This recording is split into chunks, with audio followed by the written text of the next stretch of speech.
اسس علی التقوى من اول یوم احق ان تقوم فیہ رجال یحبون ان یتطہروا واللہ یحب المطہرین. یہ 11ویں پارے کی آیت کریمہ ہے. اس کا شان نزول یہ ہے کہ دشمنوں نے ایک مسجد بنائی تھی. دشمنوں نے اللہ کے رسول کو دعوت دینی تھی اور برا ارادہ تھا ان کا. اللہ تبارک و تعالیٰ نے جبریل کو بھیجا اور کہا لا تقم فیہ ابدا, وہاں نہیں جانا ہے آپ کو, اس مسجد میں نہیں جانا ہے. اس کو پھر توڑ پھوڑ کر گرا دی گئی. مسجد نہیں تھی, نام مسجد دیا تھا. اب اللہ پاک کیا فرماتے ہیں آگے, یہاں تو لا تقم فیہ ابدا, یہاں نہیں کھڑے ہونا ہے آپ کو.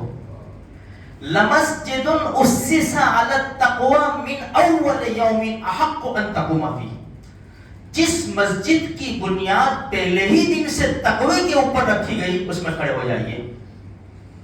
اچھا, اس میں کون سے لوگ ہیں؟ دیکھو قرآن کس کی تعریف کر رہا ہے وہ دیکھیں. فیہ رجال یحبون ان یتطہروا, اس مسجد میں نماز پڑھنے والے آنے والے ایسے لوگ ہیں جو پاکی کو خوب پسند کرتے ہیں, خوب پاکی حاصل کرتے ہیں. واللہ یحب المطہرین, اور اللہ بھی پاک لوگوں کو ہی پسند کرتا ہے.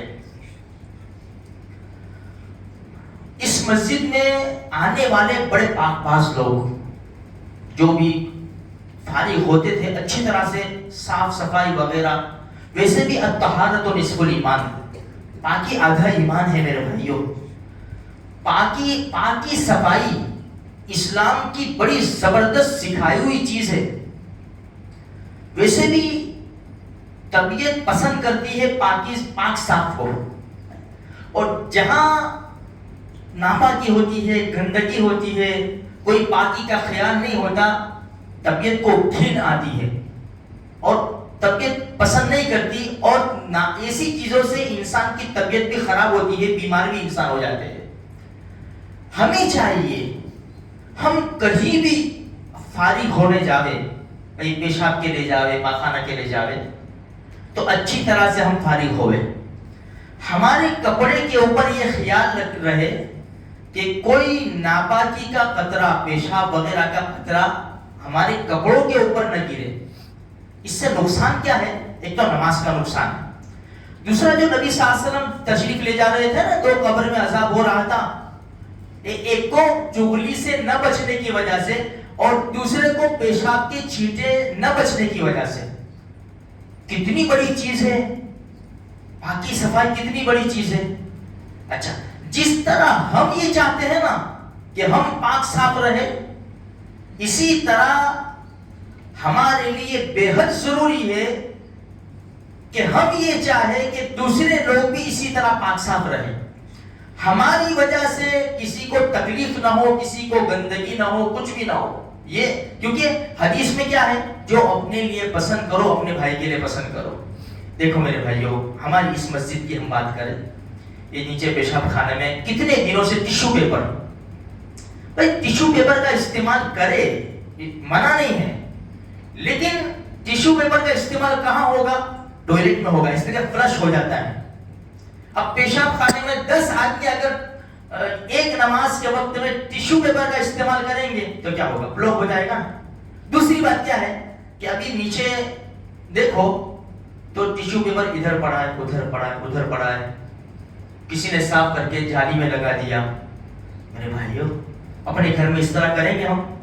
یہی ٹیشو پیپر اڑ کر حوض میں چلا گیا تو حوض میں جب پانی میں جائے گا گھل جائے گا ٹیشو پیپر, لوگوں کی نمازوں کا مسئلہ آ جائے گا نا. اس لیے بہت زیادہ ضروری ہے, ہم اپنے گھر میں اس طرح نہیں کر سکتے, یہ تو خدا کا گھر ہے. اللہ کے گھر کی پاکی صفائی تو بہت زیادہ ضروری ہے میرے بھائیوں. جتنی پاکی صفائی ہم کریں گے نا اتنا ہمیں فائدہ ہوگا. اس لیے بارش کا بھی زمانہ ہے میرے بھائیوں, تو تھوڑا سا پانی کو بھی اچھی طرح استعمال کریں. اللہ کے رسول صاحب نے فرمایا کہ تم بہتے پانی پر بھی بیٹھے ہو نا, بہتے پانی پر بیٹھے ہو تو بھی پانی کم استعمال کرو, یعنی ضرورت کے مطابق استعمال کرو پانی. تو ہمیں بہت زبردست تعلیم دی ہے کہ ہماری وجہ سے کسی کو تکلیف نہ ہو. تو میرے بھائیو خیال رکھے مسجدوں میں دیکھو ساری سہولتیں موجود ہیں. ہم میں سے کتنے لوگ ہوں گے جن کے گھروں میں ایسی نہیں ہوگا؟ اللہ سب کو نصیب فرما دے، سب کو حلال اور پاکیزہ روزی نصیب فرماوے، کسی کو کسی کا محتاج نہ بناوے اللہ کے سوا. بس دعا تو یہی ہے میرے بھائیوں. لیکن کتنی سہولتیں مسجد کر کے دے دیے، اور اتنی سہولت کے باوجود اگر ہم اس طرح کریں گے تو بھائی مسجد کے کام کرنے والے خادم حضرات بھی ہیں، ٹرسٹی حضرات بھی ہیں، مؤذن امام بھی ہیں. بھائی دیکھو ایسا ہوا ایسا ہوا، اب کون کر کے جاتا ہے کس کو پتا چلے؟ اس لیے میرے بھائیوں خوب خیال رکھیں، جس طرح اپنے گھر کا خیال رکھتے ہیں اللہ کے گھر کا بھی خیال رکھیں. کہ جس طرح ہم یہ چاہتے ہیں کہ ہم پاک صاف رہے، تو یہ بھی چاہے کہ ہماری وجہ سے کسی کو تکلیف نہ ہو.